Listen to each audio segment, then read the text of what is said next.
Assalamualaikum warahmatullahi wabarakatuh. Assalamualaikum warahmatullahi wabarakatuh. Salam dan bahagia. Perkenalkan saya Riswanto SPD, calon guru penggerak Angkatan 9 Kota Binjai, yang akan mempersembahkan diseminasi budaya positif dengan pengajar praktik Bu Lamtiur Manulang dan fasilitator Bu Sophia Justrina Purba. Selamat siang pada Bapak dan Ibu guru yang telah sudi meringankan langkahnya untuk hadir di tempat kami untuk mendengarkan tentang penerapan budaya positif di sekolah SMK Negeri 1 Binjai. Saya Riswanto SPD, CGV Angkatan 9 Kota Binjai. Marilah kita panjatkan puji dan syukur kepada Allah Subhanahu wa Ta'ala yang hingga saat ini kita masih diberikan nikmat kesehatan baik jasmani maupun rohani, sehingga kita masih diberikan kesehatan untuk dapat hadir di sekolah kita ini. Tidak lupa salawat dan salam kepada junjungan kita Nabi Muhammad SAW. Semoga kita mendapat syafaatnya di yaumil mahsyar nanti. Akan memaparkan tentang penerapan budaya positif. Budaya positif itu apa? Budaya positif adalah sekumpulan nilai yang melandasi perilaku, tradisi, kebiasaan, keseharian, dan simbol-simbol yang dipraktikkan oleh kepala sekolah, guru, tugas administrasi, siswa, dan masyarakat sekitar sekolah yang sudah diyakini untuk kebaikan. Contoh budaya positif sekolah itu misalnya gerakan literasi sekolah. Nah, aktivitas ini bertujuan agar peserta didik memiliki minat dan dalam membaca. 2. Kegiatan ekstrakurikuler. 3. Membiasakan perilaku baik dan sopan yang sifatnya spontan. 4. Menetapkan tata tertib sekolah. 5. Membuat kegiatan yang rutin dilaksanakan sebelum dan sesudah proses. Penerapan budaya positif sekolah ini adalah untuk menumbuhkan murid-murid menerapkan budaya positif dan bertanggung jawab atas keyakinan yang dibahas bersama. Menumbuhkan murid-murid menerapkan disiplin positif dengan motivasi internal. Menciptakan suasana pembelajaran yang menyenangkan. Jadi maksudnya motivasi internal itu motivasi yang datang dari dalam diri sendiri, bukan yang datang dari motivasi eksternal, yaitu karena dari luar. Misalnya harus diberikan hadiah atau diberikan reward baru mau menjalankan sesuatu, tapi karena ada kesadaran dalam diri sendiri. Nah, itu motivasi internal. Jadi kalau sudah mencapai motivasi internal, berarti sudah mencapai kebiasaan dalam diri menerapkan budaya positif tersebut. Nah, berdasarkan konsep dan filosofi Hajar Dewantara dan kebutuhan dasar anak, filosofi budaya positif tersebut dapat dilakukan dengan langkah-langkah yang sudah saya yakini mampu untuk membuat murid menjadi orang yang mampu menerapkan disiplin positif.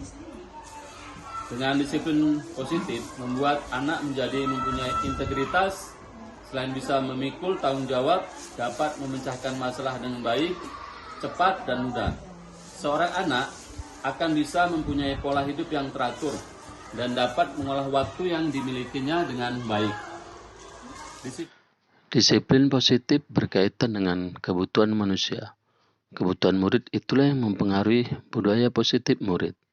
Kebutuhan manusia yang dikembangkan oleh psikiater William Glasser Teori pilihan menyatakan bahwa manusia dimotivasi oleh pencarian tanpa akhir untuk memenuhi 5 kebutuhan dasar yang tertanam dalam gen kita. Terdapat 5 tingkat kebutuhan dasar, yaitu pertama, kebutuhan fisiologis.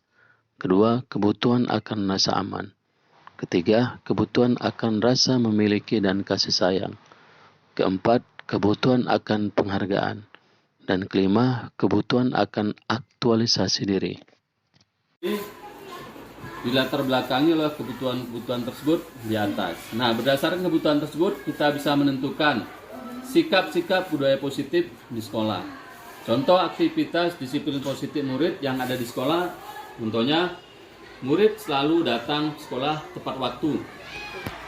2. Murid masuk dan keluar kelas sesuai jadwal yang telah ditentukan. Murid menggunakan seragam pakaian dan atribut sesuai dengan peraturan yang sudah ditetapkan oleh sekolah dan pemerintah. Selanjutnya, murid menjalankan piket yang telah diatur oleh kelas. Murid memasuki ruangan sesuai dengan jam yang telah ditentukan. Murid berbicara dan bersikap dengan sopan dan santun. Nah, peran kita sebagai guru untuk mewujudkan budaya positif di sekolah tersebut dipengaruhi dan dilatar belakangi oleh filosofi pendidikan Ki Hajar Dewantara. Nah, pendidikan adalah pembudayaan buah budi manusia yang beradab dan buah perjuangan manusia terhadap dua kekuatan yang selalu mengelilingi hidup manusia, yaitu kodrat alam dan kodrat zaman atau masyarakat. Oleh kodrat zaman dan kodrat alam. Nah, kodrat alam merupakan kondisi anak sejak lahir yang dipengaruhi oleh kultur budaya dan lingkungan tempat anak berada. Sedangkan kodrat zaman adalah perubahan yang selalu terjadi dari waktu ke waktu. Anak berhak mendapatkan pendidikan dengan cara yang sesuai dengan kodrat alam dan kodrat zamannya sendiri. Itu misalnya teknologi, perkembangan teknologi yang selalu mengikuti. Nah, kemudian kedua, pendidikan yang menghambat kepada murid. Menurut Ki Hajar Dewantara, relevansinya pemikiran Ki Hajar Dewantara tentang berhamba kepada anak dengan peran sebagai pendidik adalah yang sangat penting dan benar, karena pendidik itu ialah pelita untuk anak sebagai ujung tombak, dan pendidikan tentu saja harus menghormati anak, memperlakukan anak dengan sebaik-baiknya.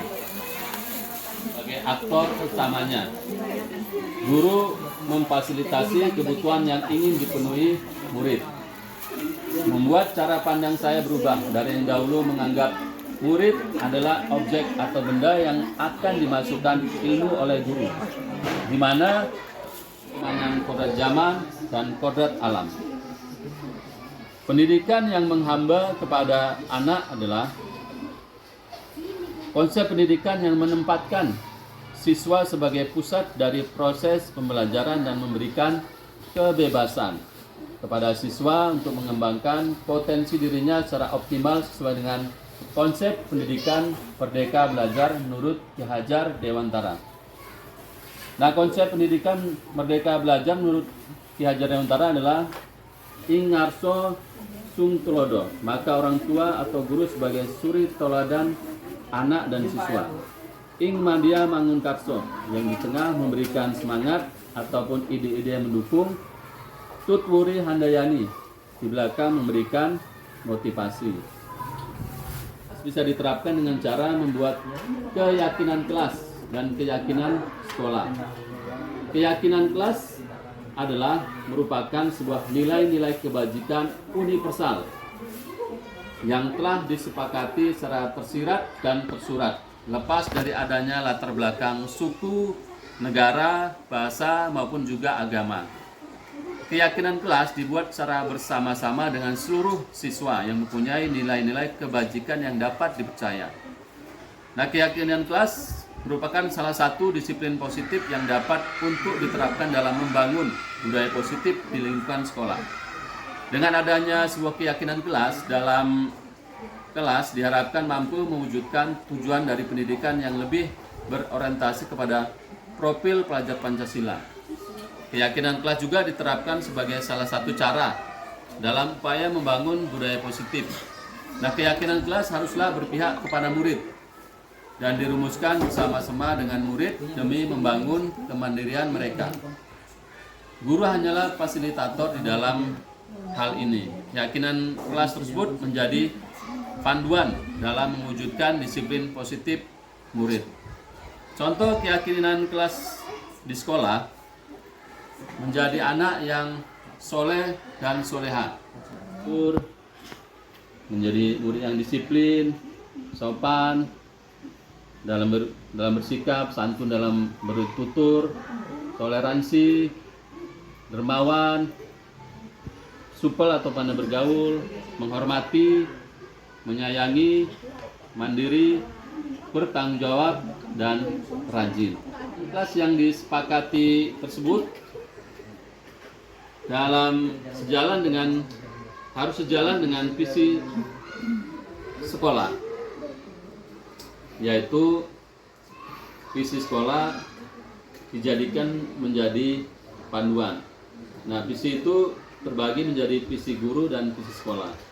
Nah, visi guru harus sejalan dengan visi sekolah agar terjadi sinkronisasi gerak dan tujuan.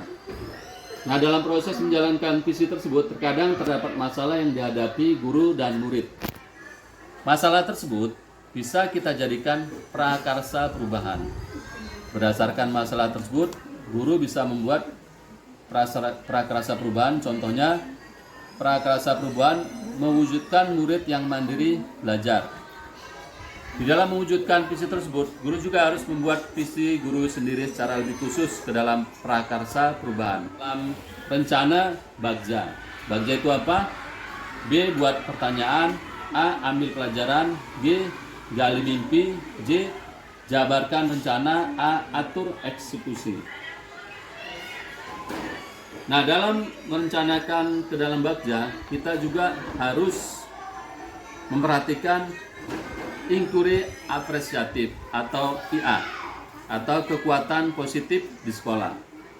Nah, untuk merumuskan prakarsa perubahan yang efektif, guru perlu menggunakan pendekatan ATAP, yaitu singkatan dari aset yang ada di sekolah, baik aset guru, fasilitas, kemudian tantangan yang dihadapi, aksi apa yang akan kita buat, kemudian perubahan apa yang akan kita buat.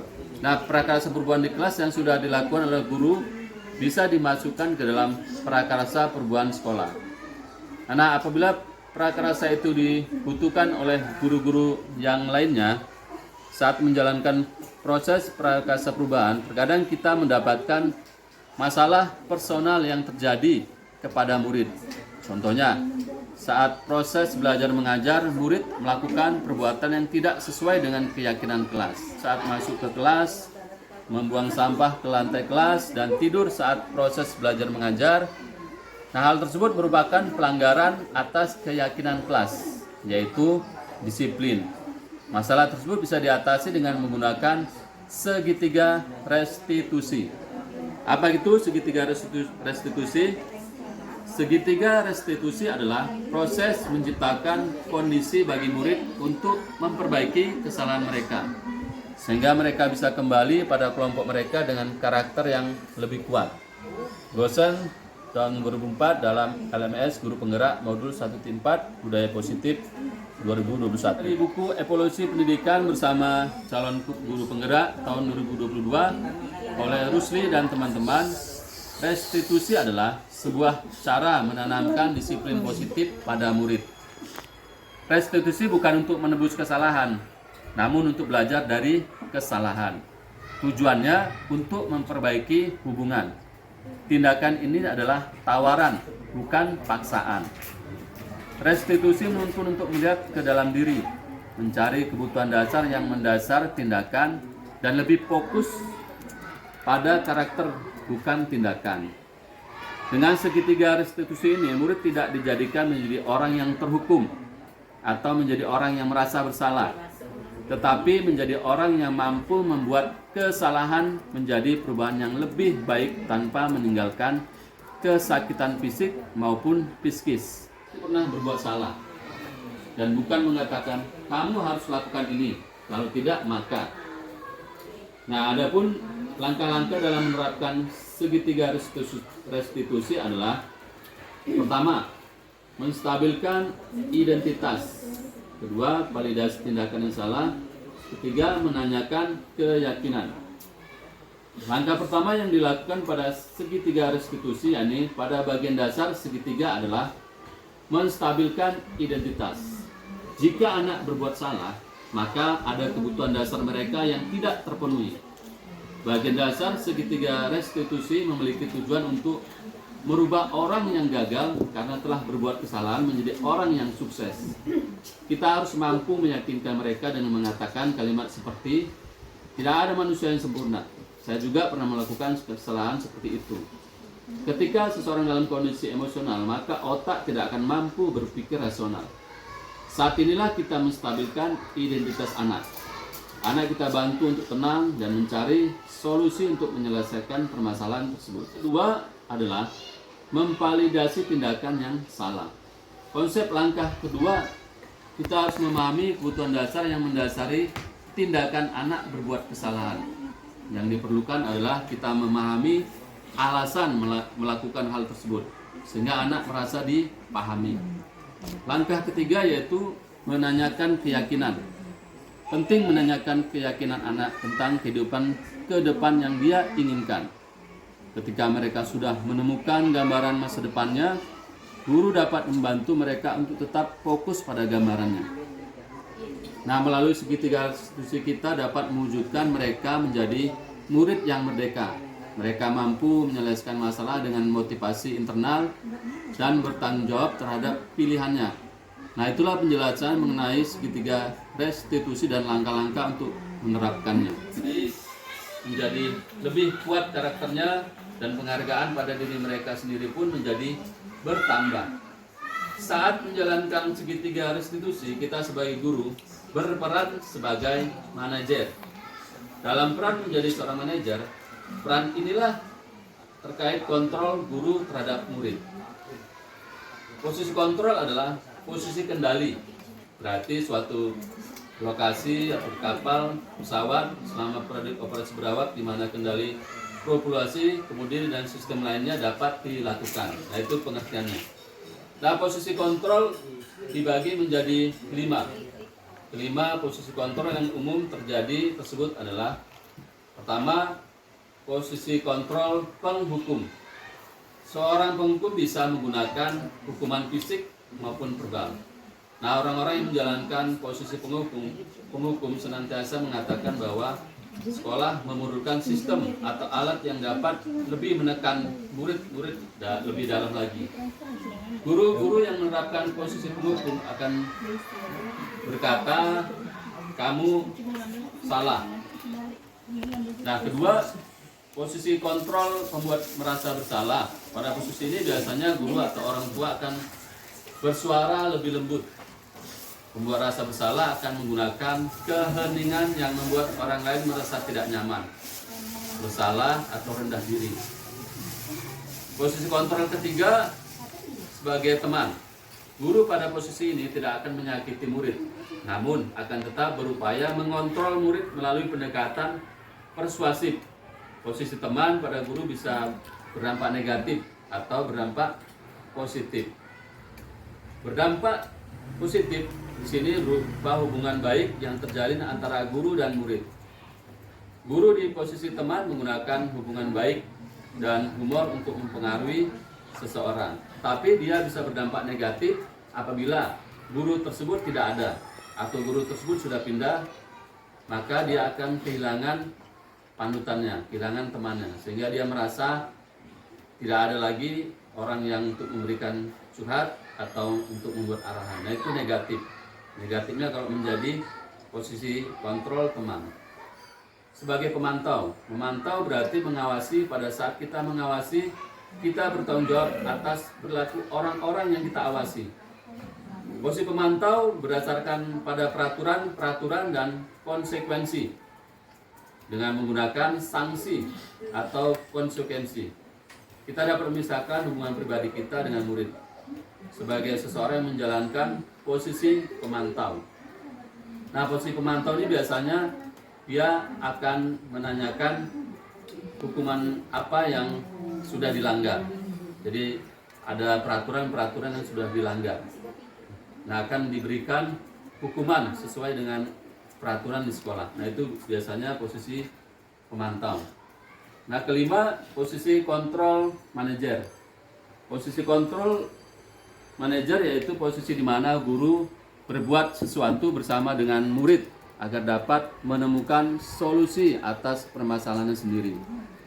Seorang manajer telah memiliki keterampilan di posisi teman atau pemantau. Dengan demikian bisa jadi di waktu-waktu tertentu kembali kepada kedua posisi tersebut bila diperlukan. Namun bila kita menginginkan murid-murid kita menjadi manusia yang merdeka, mandiri dan bertanggung jawab, maka kita perlu mengacu kepada restitusi yang dapat menjadikan murid kita seorang manajer bagi dirinya sendiri. Di manajer, murid diajak untuk menganalisis kebutuhan dirinya maupun kebutuhan orang lain. Di sini penekanan bukan pada kemampuan membuat konsekuensi, namun dapat berkolaborasi dengan murid bagaimana memperbaiki kesalahan yang sudah dilakukan.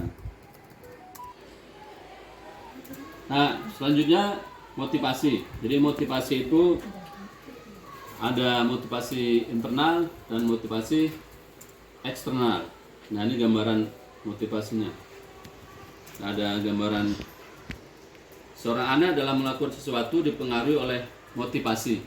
Nah, motivasi menurut Kamus Besar Bahasa Indonesia atau KBBI adalah dorongan yang timbul pada diri seseorang secara sadar atau tidak sadar untuk melakukan suatu tindakan dengan tujuan yang berasal dari bahasa Latin movere.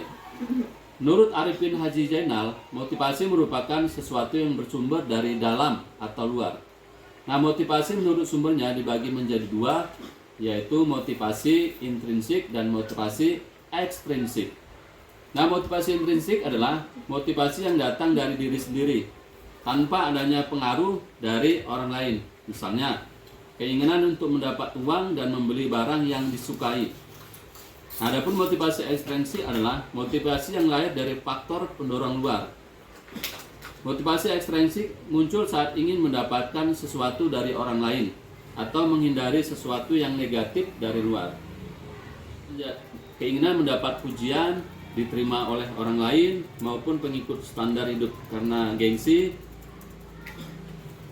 Nah, itu ya, ternyata tindakan yang motivasi siswa lakukan banyak dari ekstrinsik atau dari luar.